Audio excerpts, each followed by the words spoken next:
that you are partners with us, praying together and studying the Bible together. Ich habe gerade gesagt, vielen Dank, dass du bist da und wir unterstützen einander.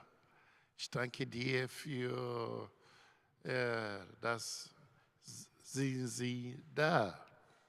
Und heute unser Gebetsabend, wie ungefähr gestern, wir werden ein paar Dinge lesen in die Bibel. Warum sollten wir beten? Warum Gebet ist ein Muss für jeder Christ. Und Jesus Christus ist unser Beispiel immer. Like I was saying, we are going to read some few scriptures why it is important for us to pray, the need to pray. And Jesus, being our example, he prayed and he prayed and he prayed. Es gibt eine Bibelstelle in Matthäus Kapitel 7 und Vers 7. In Matthew chapter 7, verse 7, we read a scripture, ask, and it shall be given you. Seek, and you shall find. Knock, and it shall be opened unto you. So this is what Jesus is teaching us. He says we should ask. We should seek, and we should knock. Es gibt viele christliche Volk, das sagt, Gott weiß alles, was ich brauche. Ich darf nicht fragen. Gott kennt alles und weiß, was meine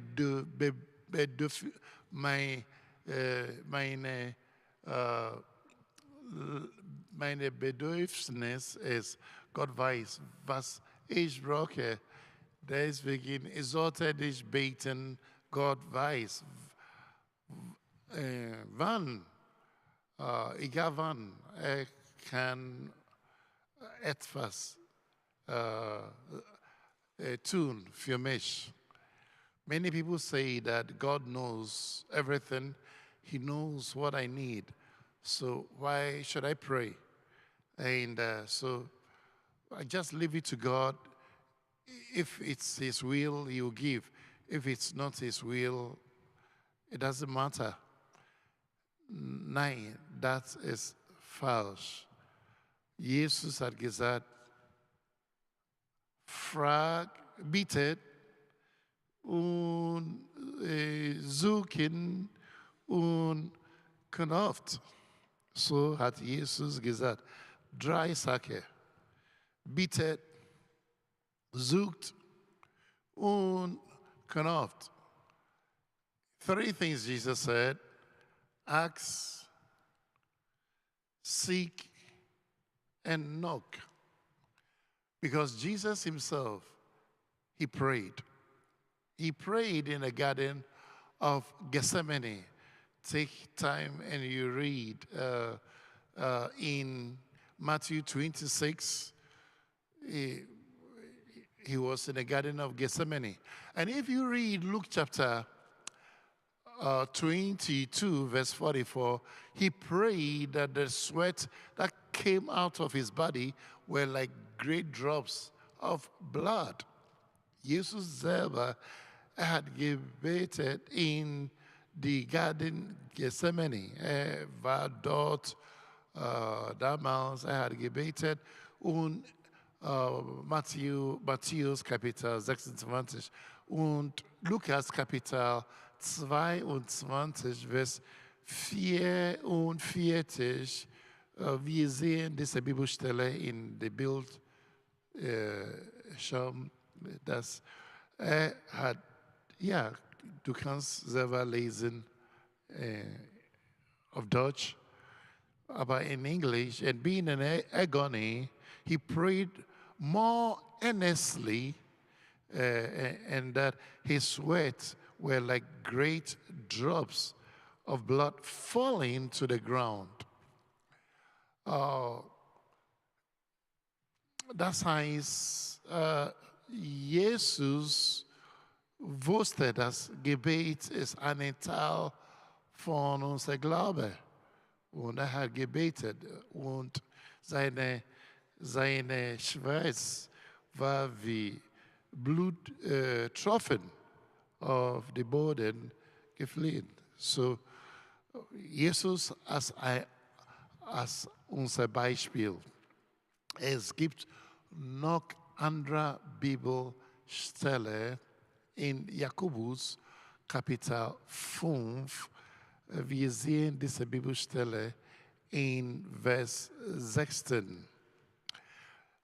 Ich werde diese Bibelstelle auf Englisch lesen und diese Dinge ist wie Elia. Confess your fault to one another and pray for one another that ye may be healed. For the effectual, fervent prayer of a righteous man availeth much. Effectual, fervent prayer of a righteous man availeth much. Das heißt, du musst etwas tun. Auf Deutsch, wir können lesen. Elia hat eine Prophetie gegeben. Hat gesagt, es sollte nicht regnen für 3,5 Jahre. Und hat gebetet wieder und Gott hat Regne wieder losgelassen. Elijah prayed that it should not rain for 3.5 years. And he prayed again, and the heavens released the rain. We see that in verse 17. In verse 17, the Deutschen kann Vers 17 auf Jakobus Kapitel 5 selber lesen. Elia war ein Mann wie uns. Yeah. Okay, let me read it in English. Elijah was a man subject to like passion as we are.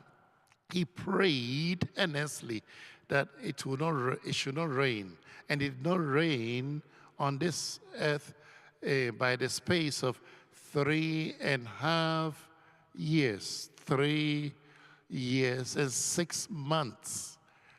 It did not rain. And he prayed again, and the heavens gave rain. And what we see here is, we see that Elijah was like us. Elijah, the Bible describes him like us. What was his key? He was a prophet. And being a prophet, you just don't prophesy and just let a prophecy happen. No. Every good prophet, when they give out a prophecy, they need to go and pray so that this prophecy will come to pass. And my friends, if you have received a prophecy, a good prophecy, that God is going to use you, if you have received a prophecy that God is going to do great exploit, great things in and through your life, don't just sit down and wait for this prophecy to happen. The devil will fight you. Because the prophecy that came, it came openly, so everybody heard it. Witches and wizards heard it, demons heard it, everyone of bad ear heard it, whatever. So you should not just sit down and say, well, it has been said, this will happen, so let it happen. If God wills, it will happen. If it doesn't please him that it should happen, it doesn't matter. Que Salah, Salah, whatever will be, will be. Remember that song? No, we should not do that. Don't live life to destiny. In life, you need to do something. things don't just happen. You need to do something for something to happen. Things don't just happen. Für unsere deutschen Folks, ich habe gerade gesagt, Dinge passieren nicht so ganz einfach. Nein, du musst etwas tun. Du tust etwas. Die Leute sind so gelassen und die Leute denken, oh, okay, Salah, Salah, was muss geschehen, muss geschehen. Haben Sie schon dieses Lied gehört? Meine Güte, bitte, du musst etwas tun. Deswegen, wir haben Gebet. Viele von uns hat eine gute Prophetie gehabt von einem Mann Gottes, von jemandem. Und vielleicht der Prophetie war, in den nächsten 5 Jahren, diese gute Dinge werden geschehen in eurem Leben. Oder in der nächsten Woche Dinge werden passieren, gute Dinge. Und du hast diese Prophetie gehört und du hast ganz einfach nur gegessen und geschlafen und du hast gesagt, für mich ist egal. Gott hat gesprochen, wann will, lass diese Dinge geschehen, wann will nicht, lass diese Dinge nicht geschehen. Nein, meine Güte, du musst etwas tun. Deswegen, wir haben ein Gebet. Elia war ein Prophet. Er hat prophesiert, er hat gesagt, sollte nicht regnen, sollte nicht gekommen in den nächsten 3,5 Jahre, 3 Jahre, 6 Monate, kein Regen. Aber wir haben gesehen, Elia hat gebetet. Guck mal, Vers 18. Vers 18 steht das. Jakobus Kapitel 5, Vers 18. Ich werde auf Englisch lesen. Das ist ganz einfach. Der Deutsche kann auf Deutsch lesen. Aber in English, he prayed again. He prayed again. He prayed again. He was a great prophet. He didn't say, because I prophesied, let it happen. He prayed. So he accompanied his prophecy with prayer. My friend, you are also a prophet. What? Who said I'm a prophet? Yeah, you are. This little member in your mouth, your tongue, is a prophet. Look at Proverbs 18:21. It says that death and life is in the power of the tongue, and they that love it shall eat the fruit thereof. Death and life is in the power of the tongue. That's how, which means that you have a little member in your body called the tongue. And this tongue is a prophet. By this tongue, you can bless you or you can curse you. You can see that in James chapter 3, verse 9 and verse 10. In James chapter 3, verse 9 and verse 10, it says that by this tongue we curse men, and by this tongue also we bless. So, and look at, I want you to look at verse 10 also. So from this tongue, the same mouth, from this tongue comes a blessing and a curse. Cursing and blessing comes from this tongue. So if I'm saying that you have a little member in your body called tongue, which is a prophet, what did prophet Elijah do? He prophesied that it should not rain 3.5 years, and it did not rain. And he prayed again. We saw the Bible verse. He prayed again that it should happen. Do you think Elijah was going around saying, well, maybe my prophecy will not happen? Every day he was praying, let it be no rain. Let it be no rain. Let it be no rain. Let it be no rain. Because a prophet, his word, when it falls to the ground, is no prophet. His prophecy must come to pass. So he accompanied his prophecy with his word. My friend, I said you have a little member in your body called the tongue, and this tongue is a prophet. Here is the question. Are you cursing yourself or are you blessing yourself? Are you saying every day, I am healed, I am blessed, I am delivered, I am happy, I don't react, I act by faith? Are you blessing yourself or you are cursing yourself? I am tired. This thing will kill me. My children will kill me. This debt, I don't know what to do. And you are crying and cursing yourself and cursing yourself. No, Elijah did not do that. Was habe ich gesagt, gerade auf Englisch?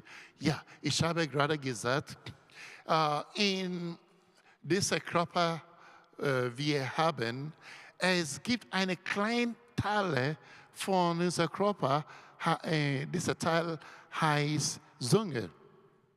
Wie wir haben gelesen in Sprüche Kapitel 18, Vers 21, diese Bibelstelle ist ausgedruckt, Tod und Leben ist hier in unserem Mund. In dieser Bibelstelle steht, Worte haben Macht. Ist ganz klar ausgedruckt. Worte haben Macht. Du bist dein einiger Prophet. Ich weiß nicht, die Dinge, du sagst über deinen Zustand in der Gesundheit.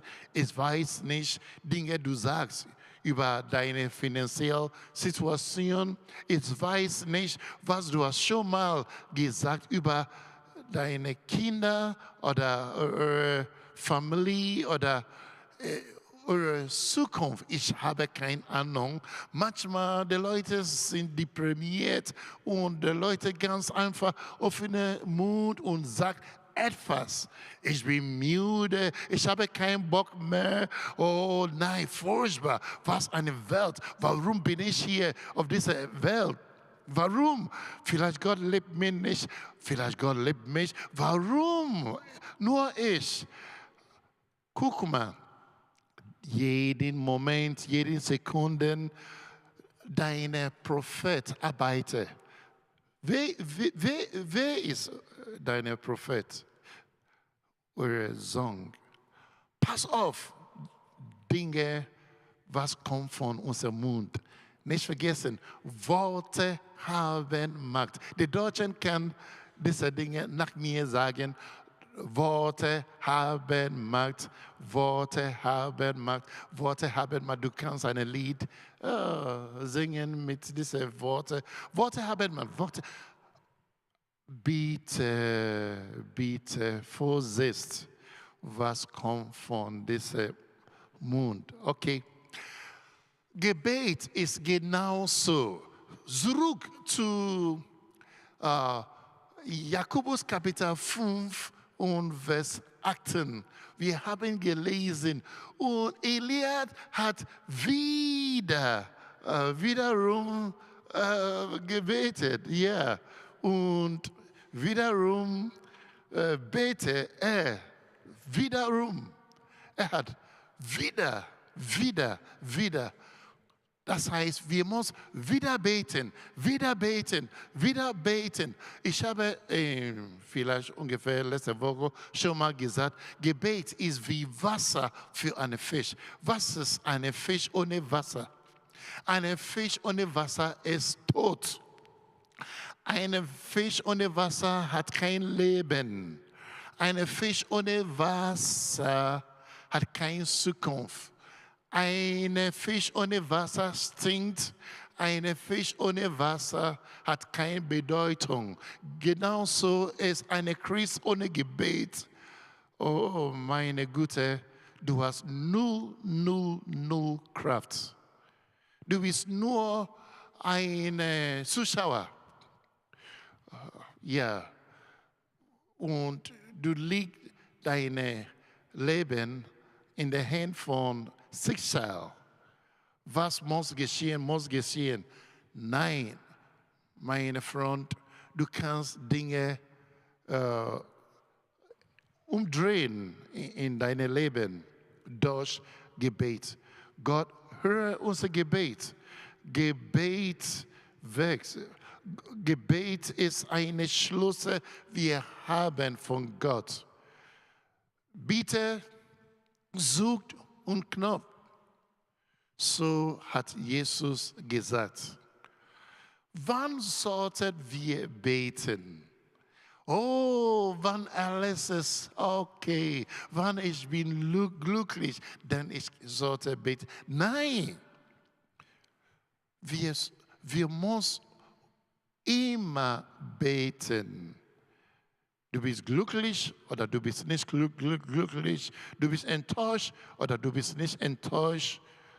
Egal, was kommt in unser Leben, bitte bleib dran, bleib an Ball. Bleib an Ball. Spiel nicht mit deinem Leben. Hast du gehört? Spiel nicht. Spiel nicht mit deinem Leben. Mit mangelhaft in Gebet. Nein, du musst beten und beten, beten. Ein von meinen Lieblingsbibelstellen ist 1. Thessalonicher, Kapitel 5 und Vers 17. Ganz klar. Bete ohne Unterlass. Beten ohne Unterlass. Ganz klar. Beten. Immer wieder. Genauso Jesus hat gemacht. Markus Kapitel 1, Vers 35. Er hat morgen früh gebetet. Lukas Kapitel 6, Vers 12. Er hat die ganze Nacht gebetet. Jesus hat eine Beispiel gesagt in Lukas Kapitel 18, Vers 1. Er hat gesagt, wir müssen Männer sollten beten und nicht nachlassen. Wir müssen immer beten. Ich liebe diese Bibelstelle auf Englisch. Ich lese das auf Englisch. He said a parable to this effect that men ought to always pray and not to faint. So which means that you have the tendency not to pray. Anytime you don't pray, oh, you have let the devil jubilate. Anytime you go through a prayerless life, you're going through a kind of torture in your life. You let the devil smile. If you are not praying, you are fainting. If you are not praying, you are crying. If you are not praying, you are sorrowing. If you are not praying, you are discouraged. If you are not praying, you have a tendency to give up. And in life, you cannot give up. Many people are depending on you. You are depending on you. You have a future. You have a destiny. You have a wonderful future that God has prepared for you. You have a destiny which no devil from hell can take away, can destroy. It takes prayer.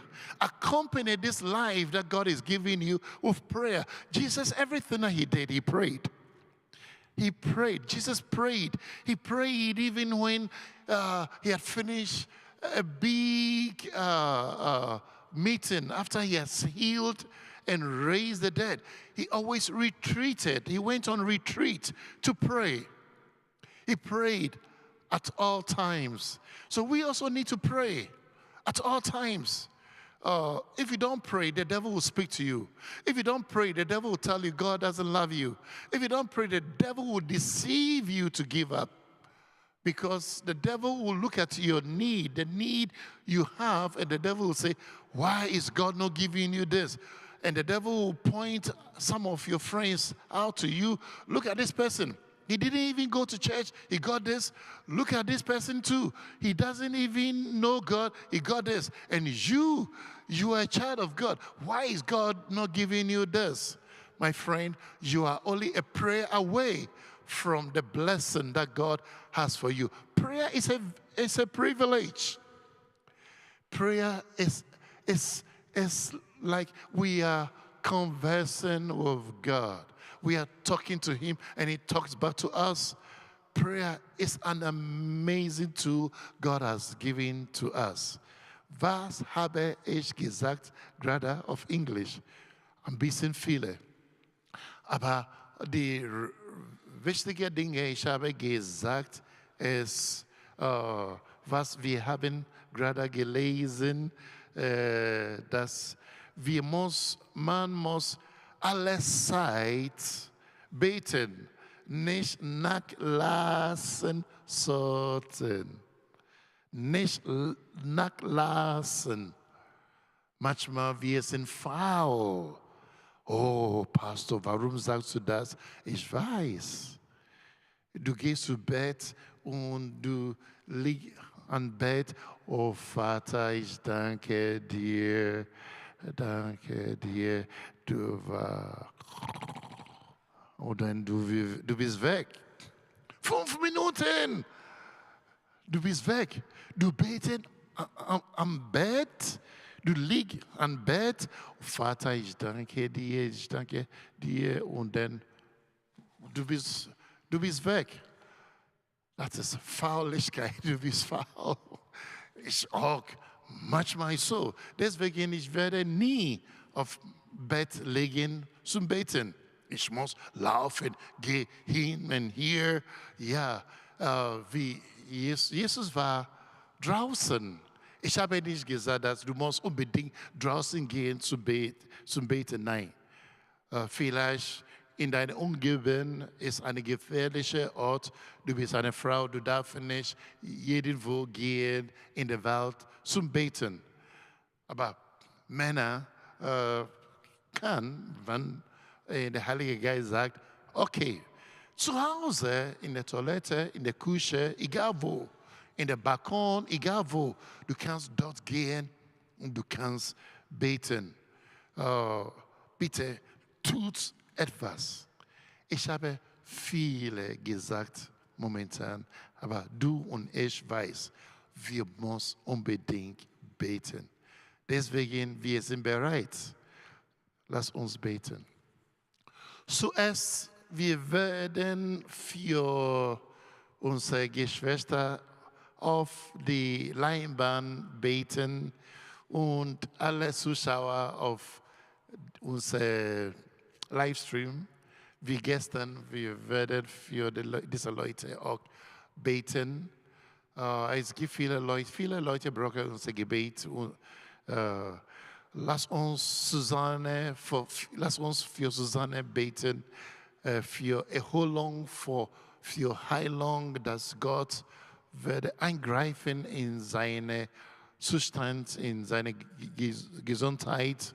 Lass uns für Katrina auch beten, bitte.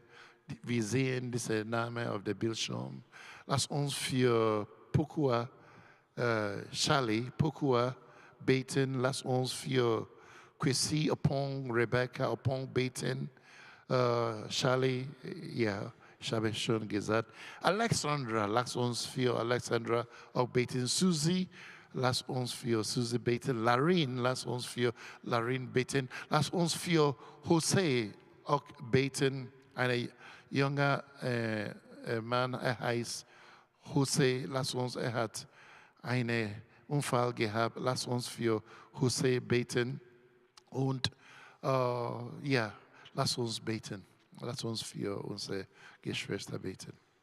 Halleluja, Halleluja. Vater, wir beten für Frank, bitte segne Frank, erholung, komplett Erholung und segne Frank und bitte segne Larin, bitte segne Susie mit Erholung, Alessandra mit Erholung, segne Charlie mit Erholung in Jesus mächtiger Name, berühre Pokua Charlie in Jesus name, in Jesus mächtiger Name, berühre Kwesi upon Rebecca upon berühre beide, berühre Katharina, berühre Susanne noch einmal. Bitte, Heiliger Geist, geh hin, wo Susanne ist, geh hin dort und berühre deine Tochter. Und Vater, bitte segne alle unsere Geschwister auf diese Livestream, segne Hannah und ganze Familie, segne Ligeni und die Milo, David, Johannes und segne bitte Beatrice und segne Mavis und berühre Pokua auch und Vater, segne die ganze Familie in Thema, segne diese Familie auch in Köln, diese türkische Familie, segne alle in Jesus mächtiger Name, segne die Iraker auch in Jesus mächtiger Name. Ich danke dir, dass Vater, du hörst unser Gebet, du bist immer da.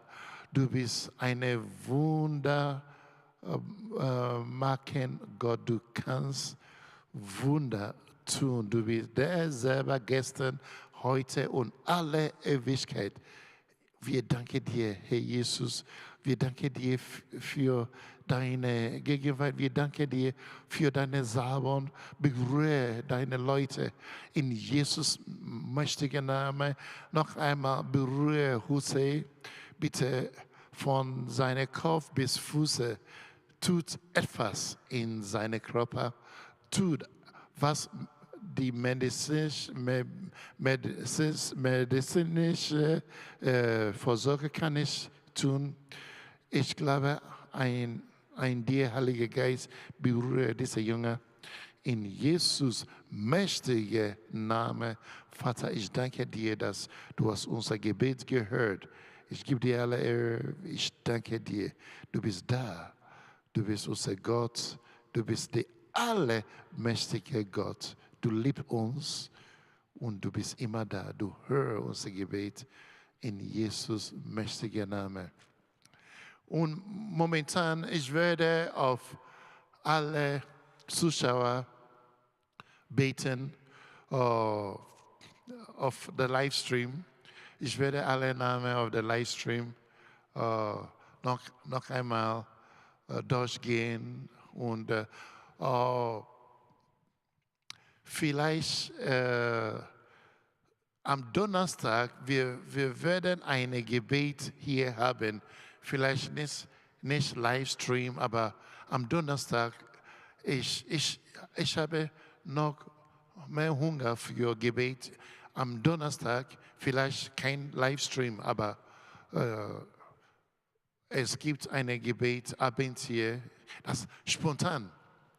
Donnerstag ab 19 Uhr, wir sind hier für Gebet. Und Vater, segne alle Zuschauer auf diesem Livestream, segne Hannah, segne Georgina, segne Ramin, segne Susie, segne Gloria Kofi, in Jesus mächtiger Name und segne alle unsere Unterstützer in Jesus mächtiger Name und segne Faustina, segne Monika, segne Mavis und die ganze Familie in Netherlands, segne Justin, segne Ajua und die ganze Familie, Hannah, Georgina, Signe, Cecilia und die ganze Familie, berühre Ida, wo Ida ist. Signe, Mavis, noch einmal. Ich danke dir, Vater, dass du bist unser Gott. Segne Martha, Sabin und die ganze Familie. Berühre die ganze Familie. Heilung und Erholung und Kraft wieder in Jesus mächtigen Namen. Und wer noch? Segne Wanda, Fabian und wer noch? Wir haben noch eine Minute auf dieser Livestream. We have just 1 minute more on this live stream to say bye. But it could be that on Thursday we shall have a live stream. But on Thursday, I'll be in the house.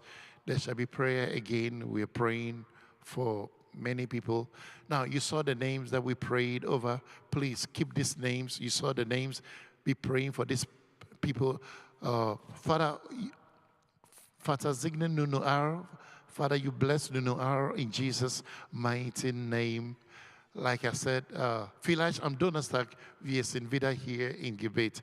Gott segne euch. Und Gott segne euch, liebe Zuschauer, liebe Livestream-Mitglied.